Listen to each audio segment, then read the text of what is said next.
Welcome to the RETSY podcast. Today we're sitting down with the amazing Andrea Sammons. You're going to hear about her history with Microsoft and Amazon and how that translated to all the success she's having in her real estate career. We look forward to you tuning into this episode.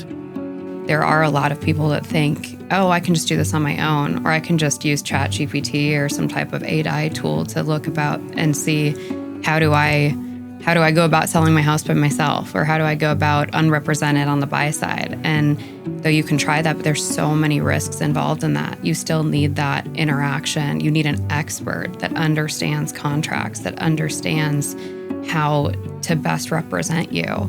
And not only all of that behind the scenes legality stuff, but to be, having your best interest at heart.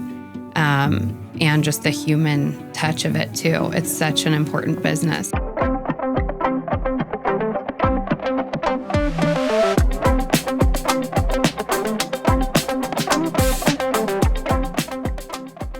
Welcome to the RETSY podcast. Today we're sitting down with RETSY agent Andrea Sammons. Andrea, Hi. Thank you for joining us. Thank you both for having me. Appreciate you coming in.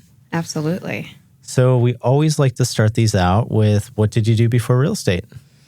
How much time do you have? At least an hour. Yeah. So I actually come from a tech background. So I'm from Chicago originally. I went to school at DePaul University and double majored in finance and marketing and a sales minor, which was pretty rare. There aren't a lot of sales minors in colleges nowadays. Yeah. But basically I was like, at the time, I graduated in 2013. So you can do the math of how old I am now. I shouldn't have given that away. But times were tough then. So it was like, if you want to get a job out of school, you should do finance or accounting. Yeah. But I always had a passion for marketing too. So I was like, just going to do both and crush through it.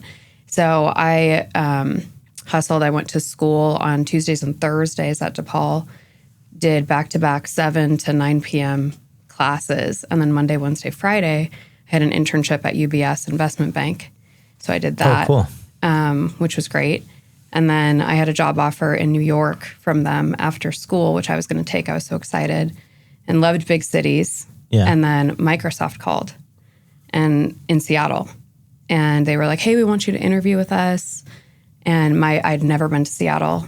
And I was just like, I heard it rains all the time. It's gloomy. Yeah. I do not want to go there. But you know what? Let me just go to the interview, practice for other interviews, and kind of figure it out. Sure. And I went there, spent a couple of days there. Even though it was gloomy, it was pretty. Yeah. Went hiking, fell in love with just everything that they kind of had to offer.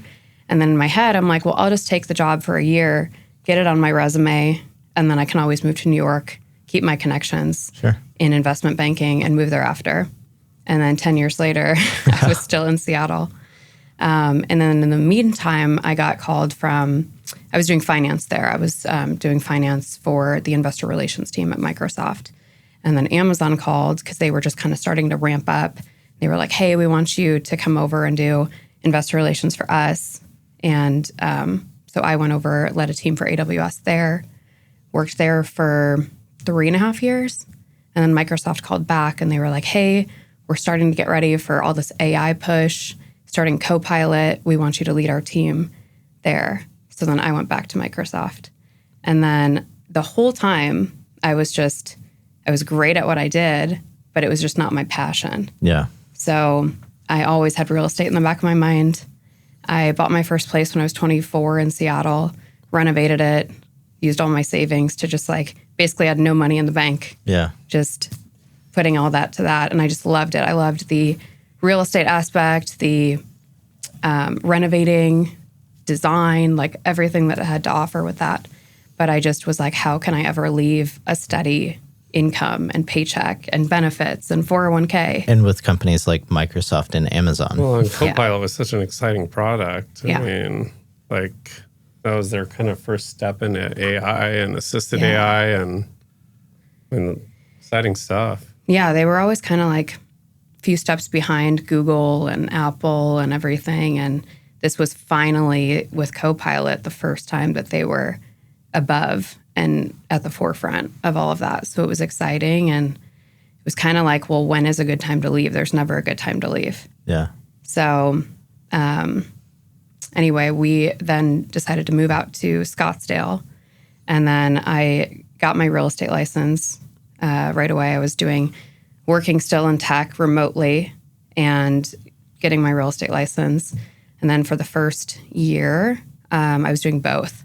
I was just like hustling on the side, trying to like build up my real estate business, but also not telling anyone I was doing real estate because there's this perception of, oh, you're not a full-time agent. Sure.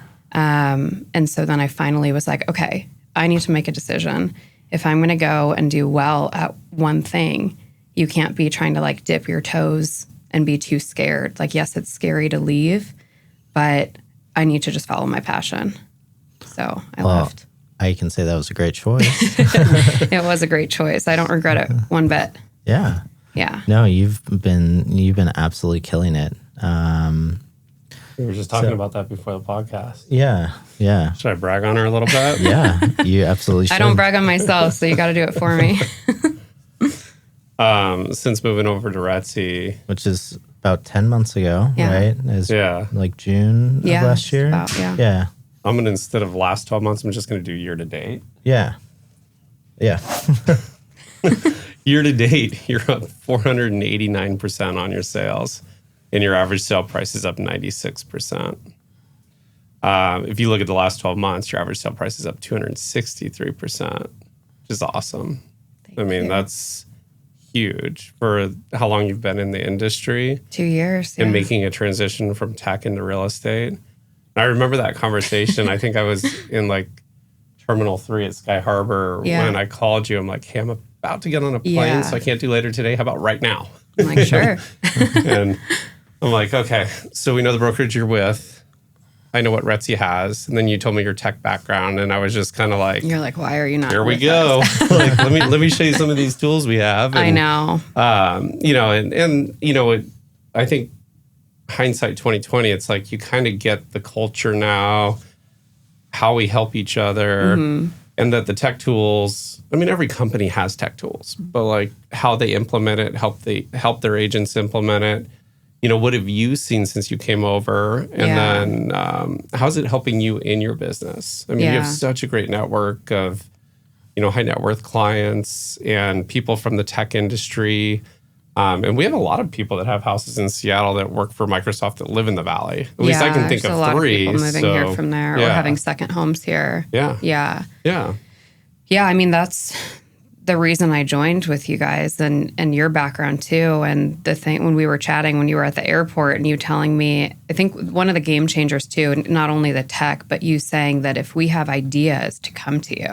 Oh, yes. And that really spoke to me because, I have a ton of ideas from my background and you listen and you want to implement them.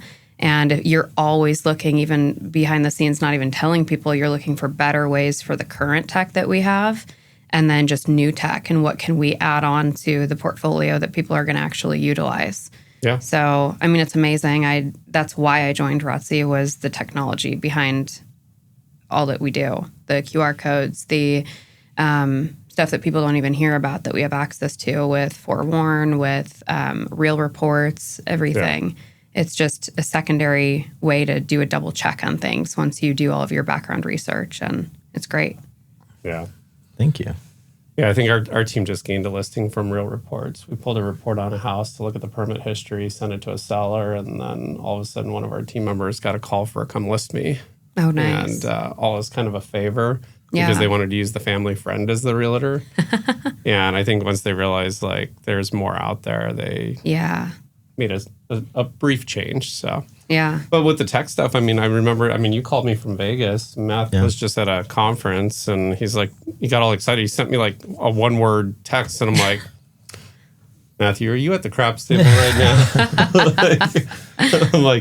I'm like, what's going on? And then he's like, no, dude, I'm so excited. I found a really cool tool that I think could replace 2 tools we have and be better. And I'm like, great, let's set up a call with the company. Let's figure it out. You know, because the beautiful thing about our company is like, we have our Connect platform, right? And it's to connect everyone. But I kind of mentally think of it as like basically like a switchboard with a bunch of plugs in it. It's like if one tool starts lacking or everybody copies it, we can pull Right. it out and put it in another tool in the same spot. Right.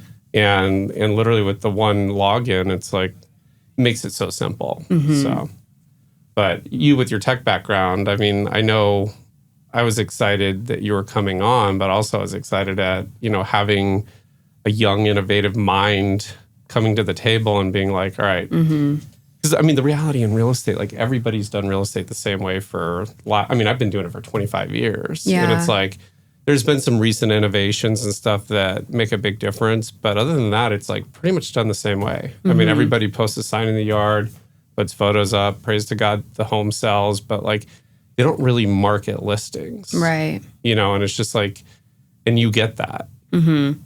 So. Yeah, I've always, the benefit of not having years and years of a background is now I've been immersed in all of this technology, and that's kind of just at the forefront. I'm like, we have to be utilizing what we can. And I'm also old school too. I pick up the phone, I call people. I just did that on the way here, calling a few clients to check in on them that have already purchased homes and they're settling in and checking in to see how they're doing. So I don't just only use tech or AI. I think there's a mix and you have to adapt, but you also have to be yourself too. Oh, 100%. And to kind of piggyback on what Chris was saying, we're also really excited to have you as part of the RETSY Junior Leadership Board. Yeah, I'm so happy that you guys asked me to be on that. Yeah, It's great. no, and we appreciate you. It's not a paid position, but the tool Chris is talking about, and you never know, you get cornered by a sales guy at a conference and they make all the promises. So we'll see. Yeah. We'll see when we dig in and look under the hood, but like you'll be one of the first people to test that. And like we want feedback. Like, is this better than what we had? And does it make sense? Yeah. So I'm excited to see what that is. yeah, no, I'm excited about it too. Yeah. We got a few calls to make. Yeah, we certainly do. I would love to talk more about AI, just because I feel like that's such a hot topic. I mean, I just left a 4-day real estate conference, and I feel like I got beat to death with all the AI talk. Yeah. And it was funny because when I was at the airport, the broke agent kind of went on a rant. I don't know if you guys follow him, but he's really I funny. had lunch with him. He's awesome. Yeah, he's like, I feel like the most overused sentence in real estate right now is some agent at a conference on a panel is going to say, AI is not going to replace real estate agents, but real estate agents that use AI will. And everybody claps, and somebody in the room likes that. And next time they're on a panel, they're going to say the same sentence, but nobody stops and raises their hand and says, well, how? Right. And it was really interesting at the conference because we had a speaker. His name's Mike Walsh, and he's a futurist. And he gave I attended a few of his sessions, and it was really kind of interesting to kind of see his take on it. And he really compares it to the Industrial Revolution. And it was interesting to kind of draw the parallel to that. He talked about like electricity, electric engines replacing steam engines. And he said electricity was around for 82 years before Henry Ford created like the assembly line. And what most factories did is they just replaced the steam engine with an electric engine, and that was it. And it really wasn't until like real innovation didn't really happen until Henry Ford came along and created the assembly line. And he kind of drew comparisons to AI in that way, is that there's work that AI can do and think of it as digital labor, but there's things that just because AI can do it doesn't mean they should. Right. And I think that's exactly what you were talking about, like still picking up the phone and calling your clients and making that connection. Yeah. I mean, there was a huge discussion on this when I was still in tech at Microsoft and Amazon about, well, all of the work that we're doing, it's going to replace our jobs. And then, but there was also talk about, well, no, it's not necessarily going to replace everyone's job because you still need humans and human interaction. Yeah. And I think in real estate, there's been talk where, and especially with the changes in the industry the past couple years, there are a lot of people that think, oh, I can just do this on my own, or I can just use ChatGPT or some type of AI tool to look about and see how do I go about selling my house by myself, or how do I go about unrepresented on the buy side. And though you can try that, but there's so many risks involved in that. You still need that interaction. You need an expert that understands contracts, that understands how to best represent you. Yeah. And not only all of that behind the scenes legality stuff, but to be, having your best interest at heart, and just the human touch of it too. It's such an important business. So I don't see AI taking away from our jobs at all. I see it just helping agents get more reach or having more time to not be spending on all of the back end nitty gritty things that we need to do and all of the tactical items, but also having then more time to be with our customers and interacting. Yeah. No, 100%. Well said. We're going to still be the knowledge base. We're the experts. We know the neighborhood. We know how to analyze comps, compare things. But I mean, AI is getting smarter. I mean, it can recognize an updated kitchen in a photo now. It's like those RAG libraries where you can upload everything and train it. It's like, it's going to be a game changer. But I mean, I think the biggest push is utilizing it within the tools within the industry. I mean, take, for example, our Connect product, right? We ran into a glitch in it like a couple weeks ago, and it was really hard to figure out. And we burnt 40, 50 developer hours trying to figure it out. And I literally went into like kind of a Copilot type program that I use for programming. It's called Cursor. And it's like, okay.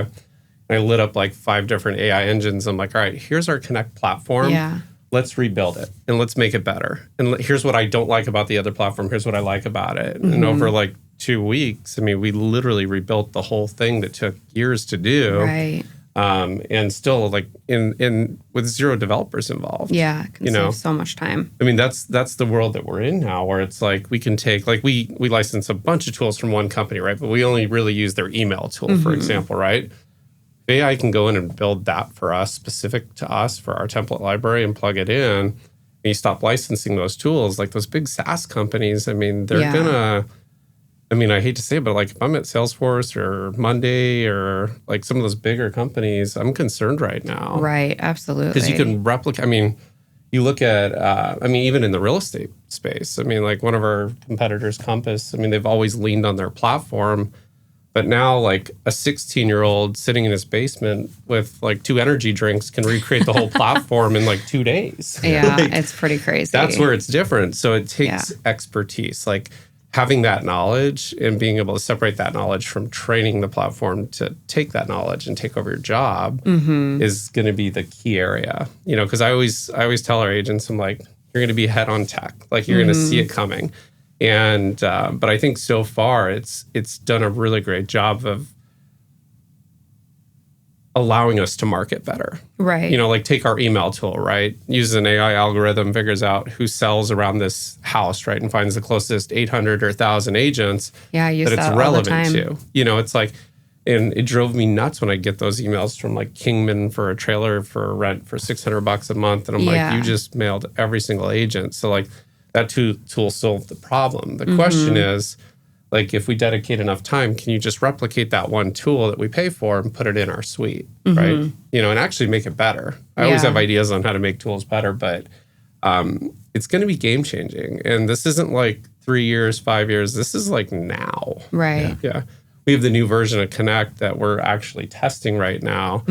We're moving the whole QR code software, rebuilt the whole QR code software, put it on Connect, more transparency, better tracking, better pixels, better load times, better hits, so that whenever somebody scans one of your signs and they go to the landing page, then they see ads for that property and it just works better. So we're hesitant, but also excited to roll it out anytime you have something new that you're just jumping off of one platform for the other. But the beautiful thing is you still have that platform. All you're doing is redirecting a web address, essentially. Exactly. But that said, it's a very, very exciting time. And I think of your experience with Copilot, and I'm like, that was the whole idea of Copilot. Like, all right, I can't figure out how to get this Excel spreadsheet to work because I'm copying and pasting too many times. And you just ask Copilot and it just does it for you. Or it says, here's what to do, or do you want me to do it for you? Right.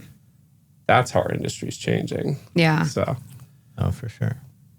It's funny you give that Excel example because a different speaker gave that example of AI, and I really liked it a lot. Is think of AI like a Excel spreadsheet. That came out in the 90s, or actually no, earlier, I think like 70s, a little bit 80s, earlier, yeah. And it didn't replace accountants. It just made them more efficient. Right. And compare that to the innovation of the tractor. That replaced a lot of manual labor and a lot of farm animal labor and all these different things that when we were all farmers, the tractor didn't come along, we'd probably all still be farming, Yeah. That did replace jobs and disrupt, the economy in a way. And so kind of to think of it as that tool, that spreadsheet versus a tractor. Making things more efficient, saving money where money needs to be saved. And I mean, even with our legal, it's we have that master agreement we're trying to come up with where it's we have our template, we have our terms.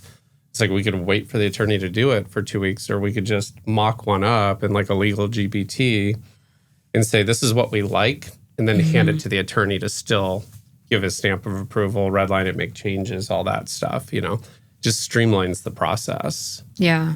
Yep. It's digital labor. Yeah. That's all it is. So, kind of transition a little bit from the AI talk, because I've had way too much of that in the last 4 days. Never enough AI. Right. The futurist, though. I didn't know he was there. I would have stayed for that one. Would you? Have you seen him speak before?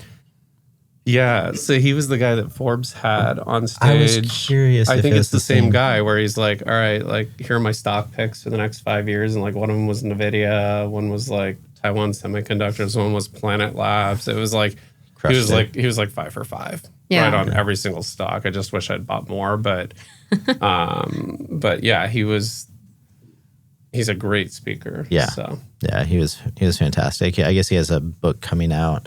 And I don't remember the name of it. I got it written down somewhere, but I want to say it's an abundance of intelligence, and that's kind of what the AI is essentially making something that used to be so scarce, intelligence, it was, revered as oh, they're really smart and they know a lot, and now everybody has access to that. Yeah. So it was really interesting. I thoroughly enjoyed him, stalked him, and followed him to a few different sessions. Yeah. No, he's a genius. I mean, him and there's a guy, Peter Diamandis. Have you ever heard of him? Yeah. Yeah. I mean, it's just they wrote, I think the book was called Abundance, or what was the one before that? Where it's just they talked about the revolution and exponentials, and we're living it now. They wrote that book 4 years ago or 5 years ago. Longer than that. Oh, yeah, it was longer than that. 10 years ago. Yeah. I mean, they were starting talking more about the cryptocurrency emerging and how banks are going to relate. And it's weird. It's they kind of made predictions without committing to them. Right. And I mean, they're pretty right on all that stuff. So, Yeah. Yeah, it's crazy. How would you say your background in tech and finance has translated into your real estate career? Yeah. And I always I think all my clients right now appreciate my background too, because they know that, not only have I experienced different things, but in finance, in marketing, I understand numbers. I don't give advice on the lending side necessarily because we have partners for that. Yeah. But if someone's kind of estimating or they need a ballpark quickly of what do you think my mortgage payment would be, I have that. I can do that in my head and just kind of give them ballpark numbers really quickly. So I have that finance background. And then with marketing, with the expertise there, I can market your property on the sales side. And then I just have all of this exterior knowledge of different industries that I think help so much to bring it into this world here. So everyone has just appreciated that in my background versus anything. And though I wish I started real estate earlier, I'm happy with having that experience too, to bring that to all of my clients today. Oh, for sure. Yeah. Sure, that transition and your growth pattern and everything. I mean, it's they're looking at your expertise. They know your background. They know who you're with and what you stand for. I mean, your clients I mean, in conversations we've had about recent stuff that's happened, it's like they just love it. They love working with you. I think the biggest thing when you're looking at a realtor is like, are they capable and do I trust them? Right. You know? And there's absolutely nothing against people starting. Like there's days that I say, I wish I started when I was 18 in real estate and just got my license and went for it. So nothing against people that have, but I do really appreciate having my background, having not only a college degree, but being at two of the largest corporations in the world for 12 years, because I do think that with that comes a little bit more of a respect and people trusting you more immediately, having that background, where I know how to have tough conversations. I've been through negotiations with, $1 trillion companies and deals. So I'm not afraid of anything, like throw anything at me and I can handle it professionally and calm. And that's what, they really seem to like a lot too. Oh, for sure. Yeah. That's just a skill set that you have and in that experience. I was curious, as you were saying that, how do you compare like very corporate, huge companies to working for yourself all of a sudden? Yeah. Like, how has that transition been? I love it. Yeah. I mean, it was a huge transition, but that was one of the things that just personally I didn't like about corporate is I was doing really well in corporate. I was the first person that I knew, at least at the time, that had gotten to director level before 30 years old, and as a female. That was just unheard of. It was kind of like you have the waiting game of like, well, you've only done this for X amount of years. You have to put 3, 4, 5 more years into this before you get promoted. But I was just doing really well, and I'm a very ambitious person, and my performance was great. So I made it to that level. I tried to almost hide my age in a way where I would act more mature. And I've just always been an old soul anyway. But I feel like I always had to pretend like I was a little bit older and never say when I graduated and stuff like that. So that, because actually when people did find out after I had left how old I was, they were like, you're kidding me. They were like, I thought you were a lot older, like 10 years older than that. But anyway, that's just how I carry myself. But now I forgot your question. Oh, I was like from that corporate, from like very corporate employment to working for yourself. But I mean, that transition, just your work ethic, and I mean, made it probably a lot easier than somebody that got licensed right out of high school. Yeah, what I was getting at with that. That's okay. I was literally 18 and a half when I got my real estate license. That's awesome. Yeah, I was going to college, Real Estate 101, Real Estate 202, and then it was and then I did a deal. I joined with Century 21, did a deal, and I'm like, I don't really want to go to college anymore. I was on this like pre-law path, and I'm like, I love this. Like, I want to do this. Working 2 jobs and having your real estate license and then going to college. Like, that was a lot. That was interesting. But that first closing commission, I'm like, like I need to do this more often. Oh, and luckily, I had a good mentor who showed me around. And, because back then, I mean, it's still this way with a lot of companies. It's like, in order to get somebody to help you advance your career in real estate, you almost have to hire like a real estate coach or advisor, which is what I kind of sought out when I plateaued to try to get to that next level. Or find somebody that is a great team lead that will mentor you and show you around and show you the ins and outs and how to show up. And there's a guy named Frank Ward. He was just amazing to me. Just like, all right, kid, you got your business cards and you're sitting at the desk. You're doing all that stuff right, but let me show you how to get clients. You're going to sit in an open house with me. And I was like, sweet, let's go.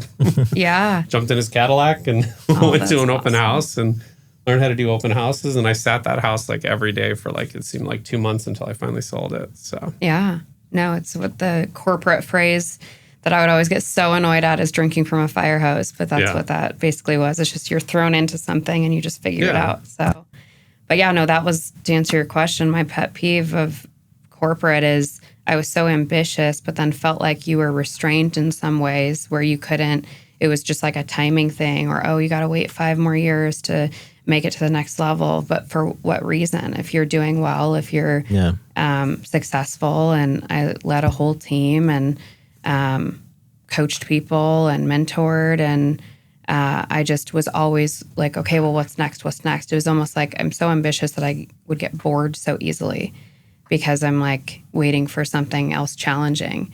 So that transition to real estate, then being my own boss, it wasn't a shock other than, okay, wow, I can just do whatever I want whenever I want, in terms of not having someone tell me what I can and can't do or how much I can work and make it to the next level. Everything's just open-ended. So you can just shoot for the moon. And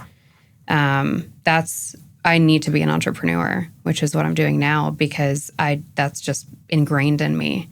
I just don't want to be held back and have to climb this corporate ladder and wait for something next. I want to go after what I want, and that's what I love. Well, the biggest thing with our industry, I mean, really, we're problem solvers, right? I can think to a recent example.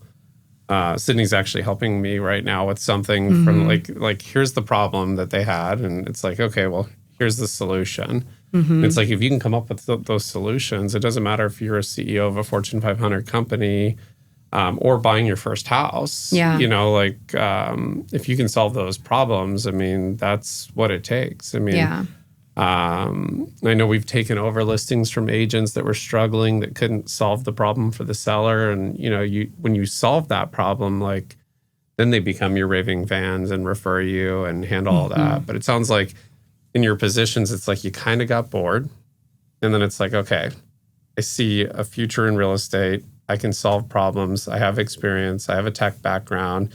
And you clearly know how to work with people. So, I mean, it makes a ton of sense to me why you're successful. Thank you. Yeah. And I love people. That's like the biggest thing too. I just love helping people. I'm always that person that friends, family, people I don't even know come to me with advice. So there's like a running joke with people that know me where they're like, you should have been a therapist in a past life. People just trust you and they open up to you. Yes. But I mean, you get a mix of all of that too. And it is such a I just love helping people. And that's also, I feel like, a big part of our job too, is you're working with people throughout some of the biggest transitions in their lives. It's so emotional too. Yeah. I mean, you could take the most professional commercial real estate broker. Yeah. And like logic just gets pushed aside by emotion sometimes in deals. You know, it's like, yeah. Or my favorites are the divorce sales where somebody thinks it's a good idea to have both of them on the phone call versus one call. Haven't had one of those yet. that's when you put on your psychology hat and sometimes have to yell loud enough to get them to stop yelling at each other. Oh, goodness. Ask Brian Fry about that one. Yeah. No, I remember. He's like, I can't believe you said that. But yeah. I'm like, all right, everybody just needs to shut up for a second. Okay. Like, here's the offer we have on the table. Right. Here's why you should take it. Here's why you should take it. Yeah. You guys want to talk offline? Because what you're saying, we should not be hearing. Yeah. Yeah, we have that. But, you know, you deal with everything. Like, usually it's good. It's not all divorce, but a divorce is a factor in real estate, right? Yeah. Like, you know, marriage, moving up, moving down, upsizing, downsizing, empty nesters, grandkids, marriage, divorce, death. Like, we deal with it all. Yeah. So let's transition a little bit to the market. Where do you see the Phoenix market in the next 5 years? Yeah. I mean, the one thing when people ask that too, especially people that aren't familiar with our specific area, I always say, don't listen to what you hear in the news. I mean, you're going to hear it's a buyer's market or it's a seller's, whatever it is at the current time. It's usually not what it is here in the Phoenix, Paradise Valley, Scottsdale market. Yep. It's just, and it's been like this for the past, 3 to 5 years, really, where we're just in this upwards trajectory and we're not slowing down. So though we may see little dips here and there, and yes, we are at the moment at a time where we have a little bit higher of inventory than we have.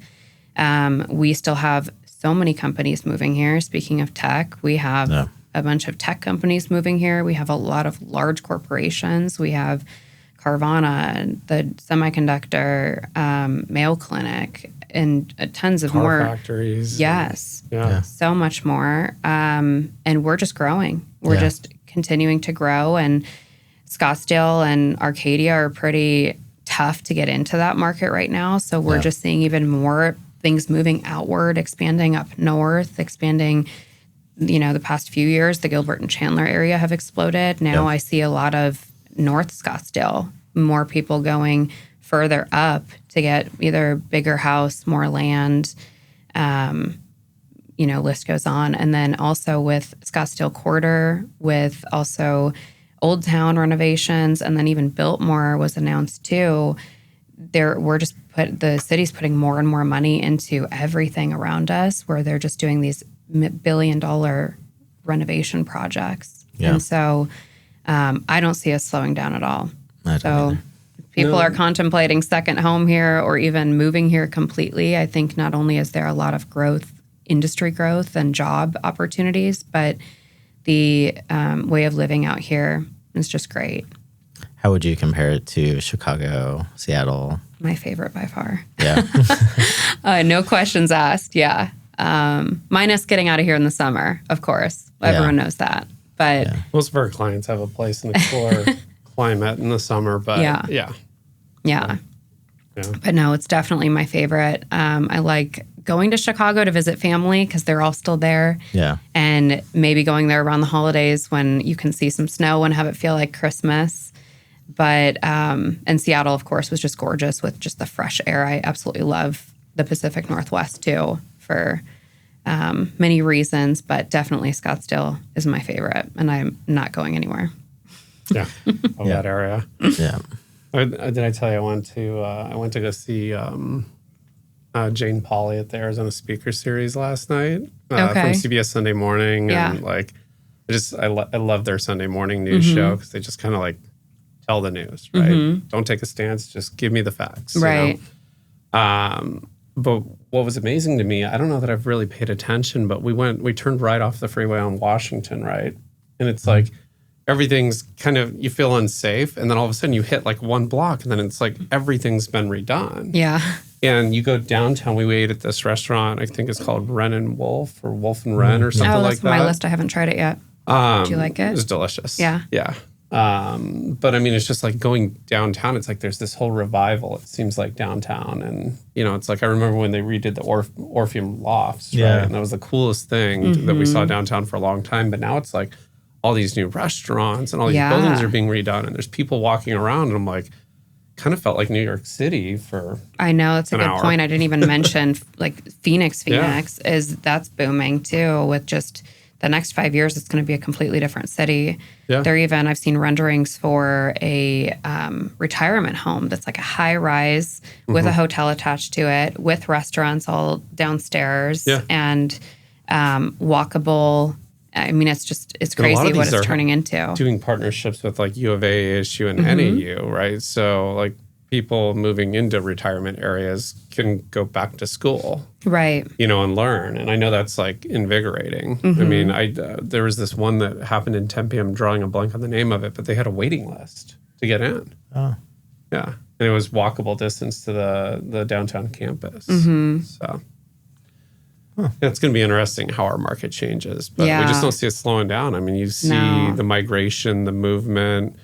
Politics causes some of it. Tax laws cause some of it. But I mean, Arizona's relatively inexpensive to live here. I mean, take Seattle, for example. What you paid in property taxes, income taxes, everything. Yeah. And compared to Arizona. Yeah. I mean, in Chicago, the same price house is double, if not a little bit more, of property taxes. So I think a lot of people look at it as like, all right, my options are Phoenix, Austin, or Las Vegas. Las Vegas is probably the best deal, but I don't want to live there. But like Phoenix is very appealing with Scottsdale and Arcadia and Paradise Valley and all the amenities and spring training and everything we have. Like this is the time of the year to be here. Yeah. And clearly people are here. Like it's insane. I know there's always an event going on too, which is great. And even our airport has just continued to add more flights and direct flights that they haven't had before, more international ones. Yeah. What the most recent one was Phoenix to France in record time too. Yeah. So there's just so much to offer here. So I definitely don't see the market slowing down. And anyone that is worried about it, or I'm looking for a house too because I see that's just to show you, like, that's where I'm like, where am I going to put my money? Into property here. Yeah. I'm selling my condo in Seattle right now, and I'm going to take that money and buy an investment property here, because that's how much I see our market continuing to just go up. Yep. That's great to hear. Yeah. We strongly encourage that at RETSY. Yeah. Like, we allow up to 5 personal deals because we want our agents doing development, builds, buy rentals. Like, I mean, really, it's the ultimate inflation-proof investment, right? And keep in mind, I've been doing it 25 years. So I bought stuff in the short sales, watched them lose half their value. But every single year, the rents kept going up. And actually, when people were bailing on all their houses and home values were dipping and short sales and foreclosures were happening, they had to find a rental. So rents actually shot up during that period of time. Right. And, you know, if your goal is to buy and hold for 20 years, you really can't mess it up. You know, we were talking with some friends of ours last night that they were talking about, like, the Elks Lodge, right? I guess it just sold for like $900,000 on this sweetheart lease. But, like, they can't change the rent on them for 30 years, right? So imagine if you're 30-something, you buy that, right? You just hold it for 30 years. Yeah. Like, on the 31st year, I mean, that property could be worth $20 million. Right. You know, it's just like, and those opportunities are out there if people are paying attention. Don't quote me on those numbers on the Elks Lodge, because it started on the market at 3.2. Everyone's going to go chat GPT that right now. It was like 3.2. And then, like, but I guess, like, a good friend of mine who's a reliable source says that it's on record that it closed at like $900,000 for basically a 12-acre parcel off of 64th and Oak. So that's crazy. That's insane. Right? That's crazy. But, like, there's grandfathered rights for that lodge. You know, the Elks Lodge has been there forever. Will be there for at least 30 more years. Yeah. But it's just crazy to me, like, some of the opportunities for investment there. So yeah, that was the big debate last night. It's like, if you put $900,000 in there, what could you do with $900,000 over 30 years to do better? And it was hard to pick something else. Yeah, I mean, I can't think of something. Like, maybe if you had a time machine, you can go back and buy $900,000 of NVIDIA stock. That would have changed. Yeah, exactly. Maybe that. Yeah. But outside of that, I don't know. Yeah. Speaking of time machine. Yeah. If we had one, we'd be doing this in Alaska on some river somewhere. So I love to ask the time machine question. So if you had a magic time machine and you could go back in time 10 years or forward in time 10 years, and you get to talk to yourself for a minute, which direction do you go? And what would you ask or tell yourself? Ooh. I'm going to say back, but it's a little, I'll tell you why. So typically I would say I wouldn't change it. If you had asked me the question, would I change anything in my life? I'd say no, because I do, I'm that person that thinks everything happens for a reason. And anything good or bad that happens to you, you learn from it and you experience it for a reason. So, but I would go back just to tell myself to just chill, let things happen how they should, because I am that person that either overanalyzes everything or always I'm trying to do better. And it's a good quality to have of being so passionate and so driven. But I also, you know, I can stress myself out sometimes because I'm almost a perfectionist to a fault where I'm just so hard on myself. Yeah. So it would be to go back and just say, you know what, just take a breath. Take a breath. Life happens. You're going to be doing what you're meant to be doing, and just take it day by day. Yeah. Yeah. Awesome. Yeah. I love to ask that question. So in real estate, what do you feel like your best skill is?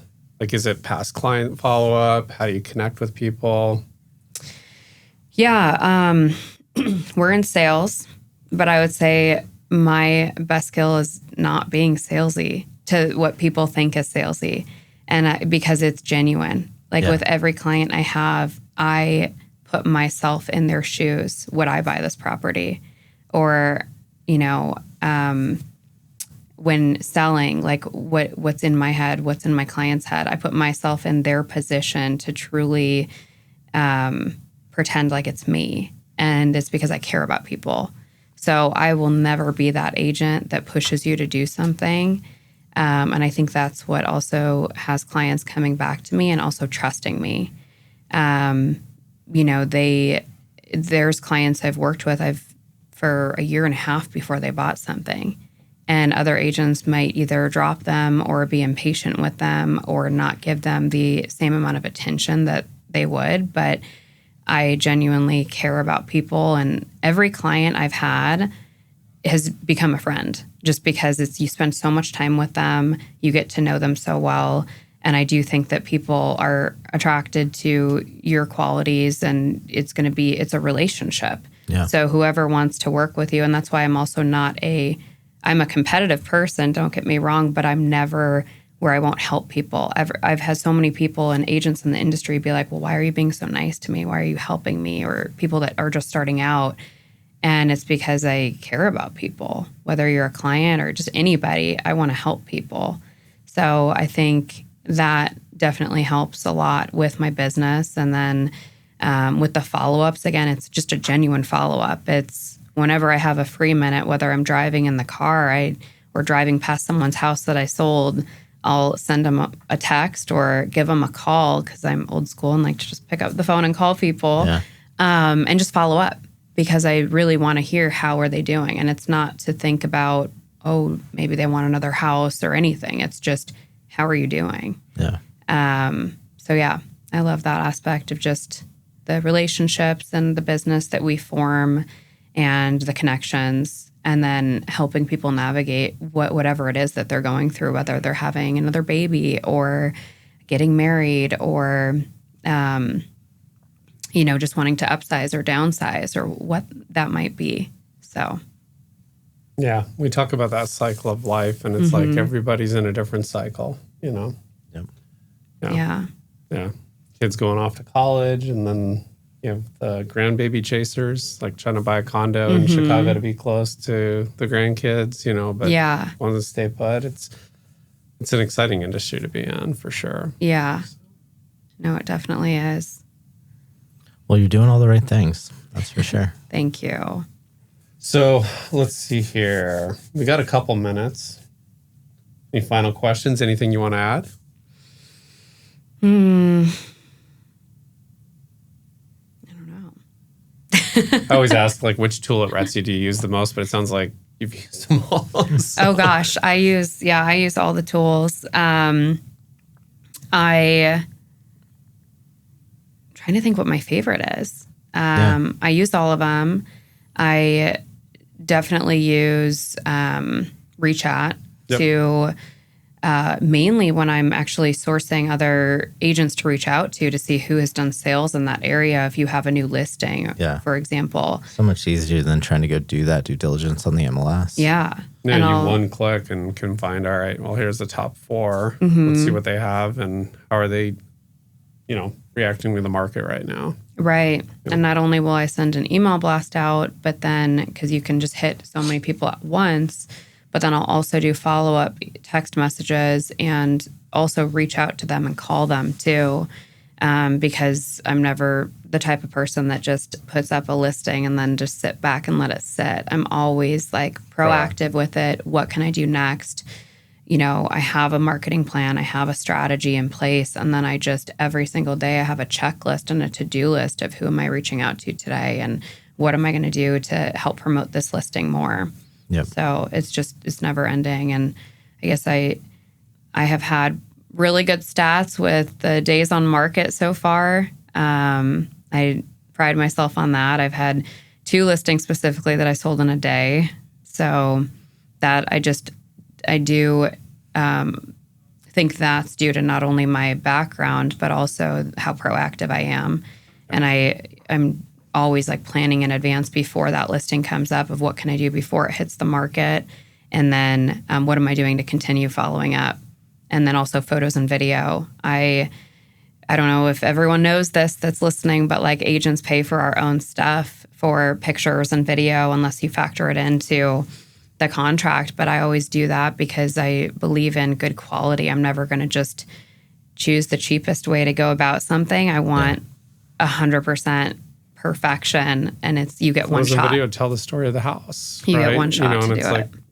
I'd say 95% of the agents use the $200 photographer that they all use, you know, and it's like, I think that's one great thing about our company. It's like you can spot a RETSY listing just by how great the photos are versus, you know, a lot of the stuff you see out there. So. Yeah. So I just told myself to a high bar, I'll never back down from paying, you know, a good amount for photos and video just because that's your one shot to get it right from the start. And on the email tool. So like, have you ever sent an email and gone back and looked at who opened it and how many times? Always. Okay, good. Because you taught me that too. And so it's like, I if was blown so-and-so away at how much business you can get from just looking at that. Or like calling an agent. Like I had this agent at Sotheby's where it's like, I call her and she's like, yep, yeah, I know the property you're talking about. And I'm like, yeah. No shit. Like you open the email like 27 times. So like hopefully you have a buyer for it. You know, and it's like you originate those conversations, which come off organic to the agent, but I mean they're very intentional. So and I love your DAs or your daily action checklist of like what you do for every single listing to stay proactive.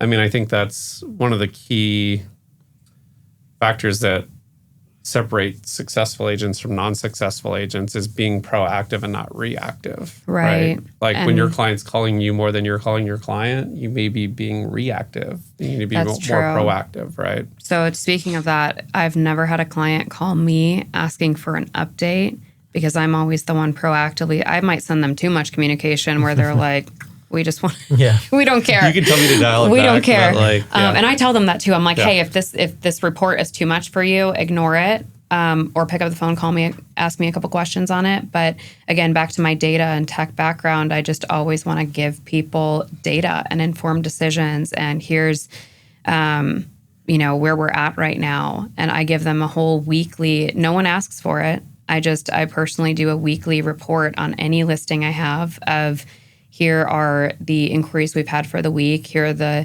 agents that I've reached out to, or how many agents I've reached out to, what I've done, how many emails I've sent out, all of this, all of that. And then where I think, just ideas of where I think we're going to go next with that. And it's a proactive email where I don't know if everyone reads it, but they don't ask me any questions for the most part because they know I have it covered. They know I'm doing everything I possibly can to get eyes on their listing, to be proactive. So, I mean, I'd rather have that than someone calling you because I want to know that I'm trusted, and that's how I feel. I've kind of made it the rule now where like with our ad software, like I add my seller's information, you know, because like sometimes you'll ask a seller like, no, I don't want to get all that stuff. I don't want the reports. I don't want to see the ads. And then it's like, so you're on the market for a couple of weeks, they start questioning things. It's like, all right, well, where are these ads? You know, it's like, and I remember one client, I added his email so that he could not be targeted like the buyers were targeting for that ad. Right. And all of a sudden he's like screenshotting me stuff from the Wall Street Journal, screenshotting me stuff from Apple News with all the ads for his house. He's like, this is awesome. And I'm like, all right, by default, no matter what they say, I'm adding them. Like they need to see it, that you're marketing the property. Exactly. That differentiates you from other agents. Most agents do not do that. Yeah. They just rely on the MLS and hope that their buyer finds it on Zillow and magically will call them or call an agent. So yeah, actually, speaking of which, one of the listings I sold recently, the agent didn't see it on the MLS. She saw my email come through.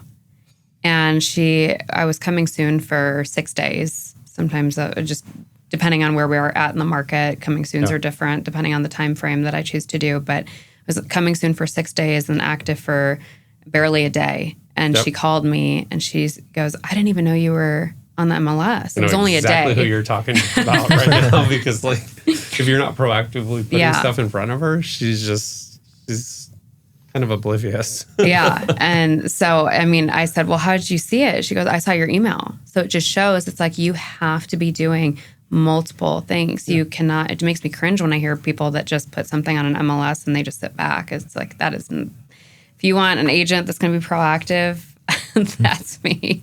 Yeah. So I'm sure that's been a huge contributor to your success overall. And, you know, we're really happy you joined us at RETSY. And, you know, your giving nature is what our culture is all about. So, you know, you got a lot of people around you that are at different levels of you that are going to help up your game, and you're going to help up their game too. So, yeah. Yeah, I hope so. I just think I see how many people there are, not only in this industry, but also how competitive people can be. And there are a lot of nice people, but there are a lot of people that just don't want to see you do well. And sometimes I don't even tell people that I've only been in the industry 2 years because they look at that as a threat almost. But I like helping people. So if you have questions, like I'm all for giving, and there's enough business for all of us. And like I said earlier, I think people are going to be attracted to you to work with you because of you and your personality, that you can tell people all your secrets, but really only you are going to be the one, us as individuals, that, are people are attracted to a certain person for a certain reason and personality wise. So, I think there's business for all of us is what I'm saying. And I'm all for sharing and helping because I just want to bring people up versus be someone that's just bringing people down, because there's just too many of those in our world. Yeah. Unfortunately, that's true. But I like your outlook on it. Yeah. Well, how do people get a hold of you? Yeah. You can share your email, phone number, Instagram handle, whatever you feel comfortable with. Yeah, anything. My Instagram is Andrea_Sammons_. Email is easy. It's Andrea@AndreaSammons.com. And you can call me at 480-864-0044. And any way you want to get a hold of me, text, call, email, I'm here. Fantastic. Darian will link all that in the show notes for the audience, and we really appreciate you taking the time to sit down with us today. Yeah. Thank you for having me. Yeah, Thank you. That wraps up this week's episode of the RETSY podcast. Thanks for listening. Check out the show notes to connect with Andrea. If you enjoyed today's episode, take a moment to leave us a review wherever you listen to this podcast. And please subscribe so you never miss what's next. Next week, Chris and Matt are sitting down with RETSY agent Tracy Zemer. Here's a sneak preview. Well, it's so interesting. People that are into architecture, many of them will flip and go from a super contemporary style home or a mid-century modern home into a Spanish style home or Santa Barbara style. And many times, like, they'll bring their contemporary furniture and it looks super cool. Like, you'll see that in Mexico City a lot. So it's so interesting when people are like, oh, I'm moving from here. I'm like, whoa, this is night and day, but they're into the home, the architecture of the house.